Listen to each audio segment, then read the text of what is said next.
families are getting killed back home. My auntie, she calls me every day and tells me, you need to help get this guy Abiy out of office. Right? Are your families getting killed back home? Does your family have freedom back home? Do Oromos have freedom? Is there Bilisuma? Then speak up! Louder! Who are we? Who are we? Who are we? As you see, this grand rally includes people from different states, all over the state.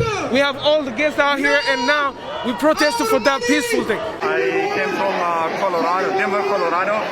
The main reason we are coming here to support this rally and to be a voice for the voiceless.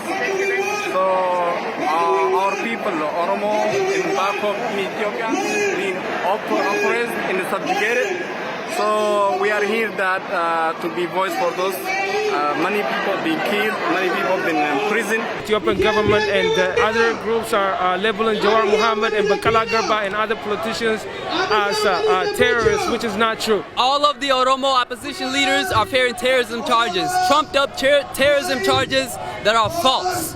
You know, so that Abiy Ahmed, the prime minister, who is a dictator, so that he can win the election free 100%. It's a dictatorship, pretty much. To me, it's a very shocking moment to hear those charges because Jawar, he's always been someone we have always looked up to, and then it just doesn't describe him. Like, there's no way he could be a terrorist. He's a caring, loving person.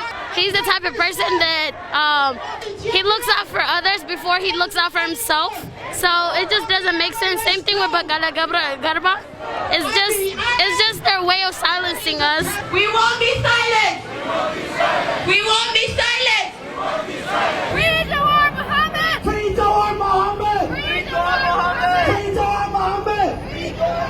Free Bakala Garba. Free Bakala Garba. Free Bakala Garba. Free all political prisoners. They released Mishachiri, but still Mishachiri is in Ethiopia. They haven't released him. We don't know the condition if he can be able to come back to the United States or not. So the government just released him on bail, but we don't know the process and we don't know what is going to happen to him. The other thing is, for Ethiopian government, they need to stop the terrorism narrative and the Keros. Keros are not terrorists. Keros are simply means youth in the Fana Oromo. So you can't call the entire youth in Ethiopia a terrorist. Abiy, let's go! Yay! Abiy, let's go! Yay! Abiy, let's go! What am I just do? The other thing is that we need justice for Hachalu Hundessa. All this stuff happened because of Hachalu's death. We still will not stop. We will never stop until we get justice for Hachalu Hundessa. Say his name. Say his name. Say his name. What do we want? There's people are dying back home. I lost a couple of cousins back home.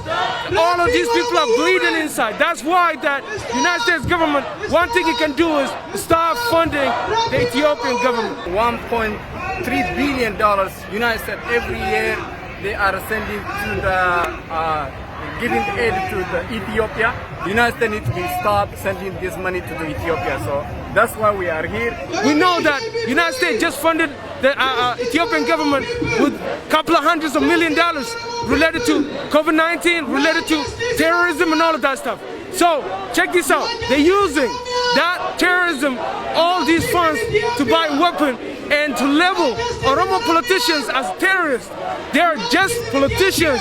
There should be a freedom for one to have their own political view. You can't just label people terrorists for having another political view.